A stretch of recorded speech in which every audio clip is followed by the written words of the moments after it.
Welcome to our first episode of this month in Agenda 21. I'm sorry it's a bit late. It was intended for the end of May to cover the news from last month, but due to lockdown conditions, we're doing it now.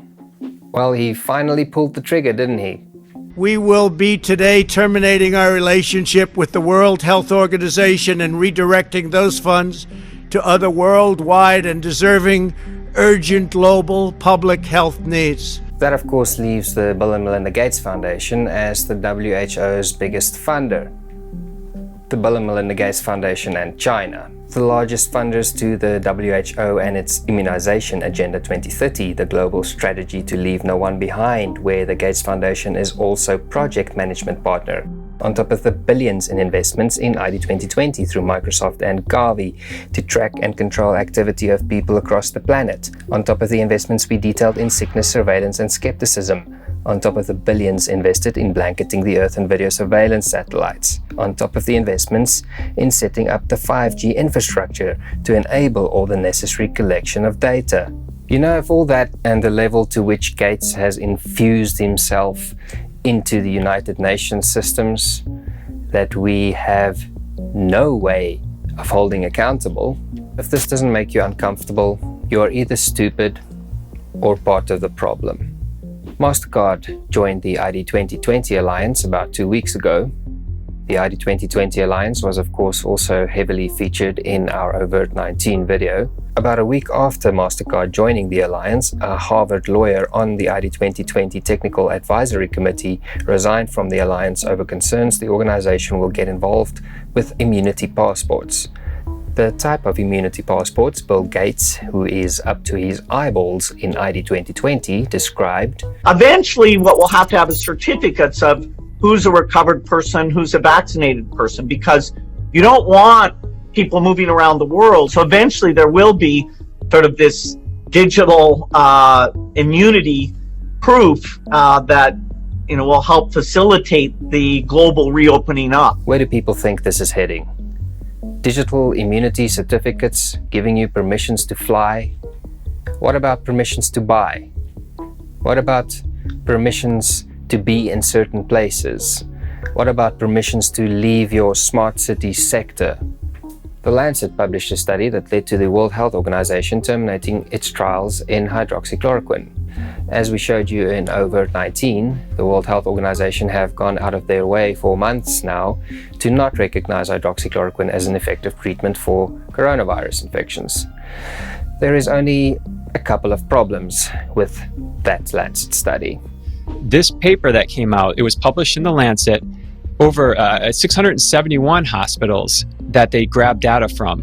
The WHO, in its infinite reach, can only take 400 hospitals. They can only find 400 hospitals to recruit patients from. At the center of this study was a corporation called Surgisphere. Its LinkedIn page has fewer than 100 followers. That was last week. Wow. And just 6 employees. That was changed to about 3 employees this week.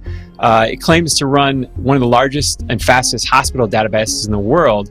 Its Twitter handle has 170 followers and no posts between October 2017 and March 2020. So that's fine.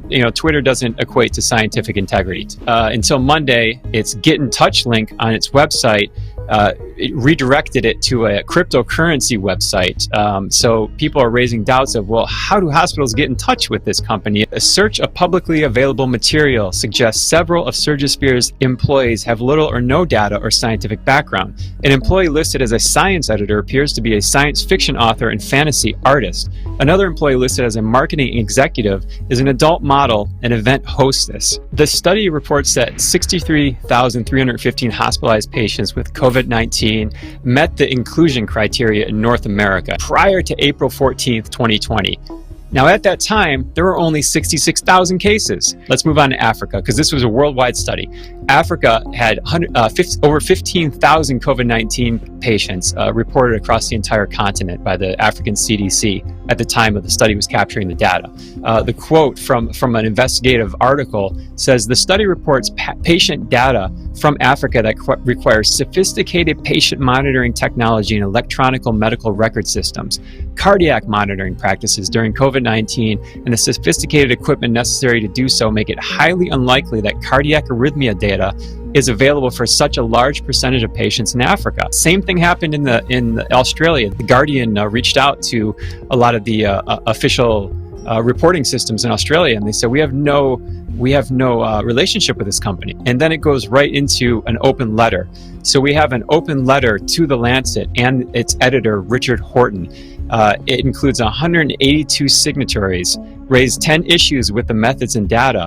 One of the issues with Surgisphere is the authors have not released their code or data. And, to put a cap on this story, the WHO announced that it will be resuming its hydrochloroquine studies in the Solidarity trials. Makes you wonder if somebody doesn't want a treatment to be available, that they don't want a successful treatment, maybe because they think they might find what I call the vaccine unicorn. The last item I want to talk about isn't really from last month. It happened earlier in this week, and I can't really believe that there isn't a bigger outcry over this. Cabinet has resolved that after the expiry of this initial 3 months of national state of disaster declared on 15th of June, we will extend it by another month until July. If there is a need for us to extend it again in July based on scientific evidence, we will do it as Cabinet because the law allows us to have month-to-month extensions. I want to throw out a question for discussion here to my friend Double Des for his channel. Is the government trying to keep us in lockdown here until their mate Bill Gates brings his vaccine? The vaccine that he said we need 7 billion doses of. Are they going to play yo-yo with us, training us for different lockdown levels until that happens? Because that's what it looks like. We've seen they are in fact not listening to their own experts anymore, so it has nothing to do with science anymore if you want to accept it ever did. What if only 2 billion people want Bill's vaccine?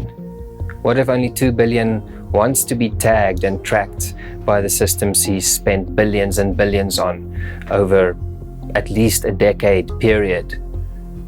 Many times the entire Trump fortune, just for context. What do we do if they A, try to really force people to take the vaccine, or B, try to limit your activity and what you can do, like we're seeing now with the different lockdown levels, unless you take his product? By the way, here's our own little vaccine beneficiary.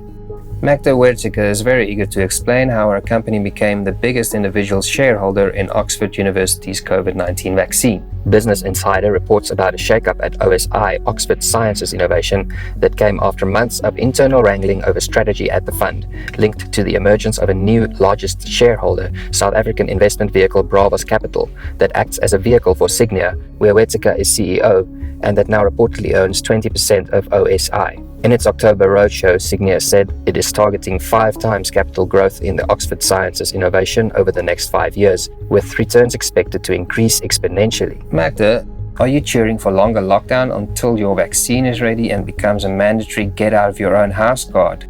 Magda, Magdaitjie, jy kom nie naby my of my familie met jou vaccine nie, hoor? Even if just on principle, if other people are not allowed to charge more for hand sanitizer, you certainly are not able to profit from this government-created crisis either. That's it for this month in Agenda 21. Hopefully we can get the next one to you sooner. I am looking forward to a response from Desmond over at Double Des. Please remember to click subscribe and the bell for notifications if you want to see our future content, and you can follow us in the following places.